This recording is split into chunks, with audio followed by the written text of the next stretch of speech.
Since 1945, Europe has been facing a moment it wished to never happen again. A time where peace and laws depend not on words, but on strength. Today, history is knocking, once a strong ally. But this time, Russia is imposing the way forward. So, an urgent need for renewed deterrence strategies to ensure security across the continent is needed.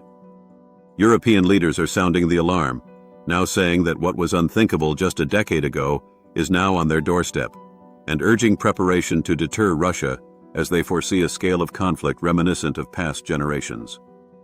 The threat from Russia is no longer distant, it is immediate, and it may soon resemble the scale of conflicts faced by earlier generations, those who lived through world wars and Cold War standoffs.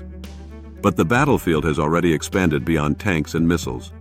In just 1 year, hostile intelligence operations against the UK increased by more than 50%.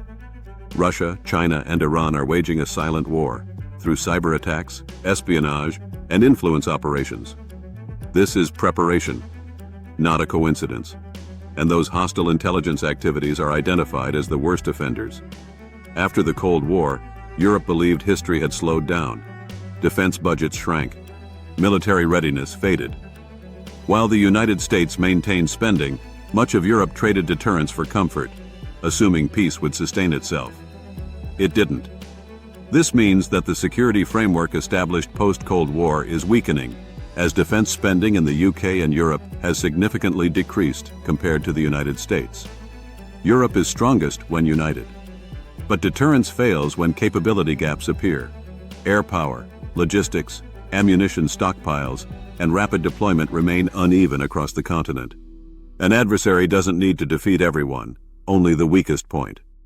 The control of the sky once decided survival, and it still does. But decline is more visible in air power. Since World War II, Britain's air power has declined by over 90%, leaving fewer than 10 squadrons available today compared to around 100 during the Battle of Britain. The war in Ukraine has demonstrated the importance of air dominance, as ground forces suffer without control of the skies, leading to dangerous attrition warfare.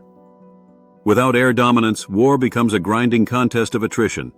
Trenches replace maneuver, drones replace mobility, and losses multiply, slowly, relentlessly. This is what Europe must avoid. Again, a strategic defense review is delayed indefinitely due to competing priorities, leaving enhanced military capabilities unaddressed as budgets are redirected, decisions postponed, and time wasted. And I know deterrence does not wait for convenience. Russia perceives the current military posture in Europe as a window of opportunity, ready to exploit those weaknesses unless significant changes are made. Not intention, capability and history shows that perceived weakness invites testing, pressure, and escalation. Deterrence fails silently, until it fails completely. History is clear and unforgiving. The best way to prevent war is to prepare for it. Strong armed forces don't provoke conflict. They prevent it by making the cost of aggression unbearable. Peace survives only when it is protected.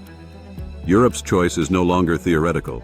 It can invest in credible defense and preserve peace, or repeat the oldest mistake in history, confusing hope for strategy. The question is no longer if deterrence matters. It's whether leaders will act before history repeats itself. Unfortunately, they're already too late. Russia is winning. If you value history-based insight over headlines, subscribe to Timeless Hub, because the past doesn't repeat itself, but it often rhymes.